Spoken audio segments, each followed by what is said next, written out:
ஓம் ஸ்ரீ குருப்யோ நமஹா. ஒரு சமயம் பரமாச்சாரியா காஞ்சி மடத்துல இருந்தப்போ அவரை தரிசிக்க ஏராளமான பக்தர் கூட்டம் நிறைஞ்சு இருந்தது. அந்த சமயத்துல 7 வயசு இருக்கும் ஒரு சின்ன பையன் ஓடி வந்து பெரியவா முன்னால நின்னான். யாரும் எதிர்பார்க்காத விதமா மகா பெரியவா கிட்ட, சார், இவ்வளோ பேர் உங்களை பார்க்க வராளே, நீங்க விஐபி தானே, உங்களோட ஆட்டோகிராஃப் எனக்கு போட்டு தரேளா அப்படின்னு கேட்டான்.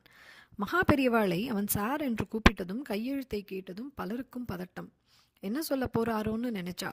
ஆனா அவர் எதுவுமே சொல்லாம அந்த பையனை பார்த்து மென்மையாய் சிரிச்சார். நான் விஐபி எல்லாம் இல்லப்பா. ஆமா, எதுக்கு என்னோட கையெழுத்து கேட்குற அப்படின்னு கேட்டார். தன் கையில இருந்த ஆட்டோகிராஃப் புஸ்தகத்தை காட்டின அவன், இதோ பார்த்தேலா, இதுல பெரிய பெரிய முக்கியஸ்தர்கள் கிட்ட எல்லாம் கையெழுத்து வாங்கி சேர்த்து வச்சிருக்கேன். உங்க கையெழுத்தையும் போட்டு தந்தேள்னா பொக்கிஷமா வச்சுப்பேன். இளம் கன்று பயமறியாதுங்கிறது மாதிரி சொன்னான்.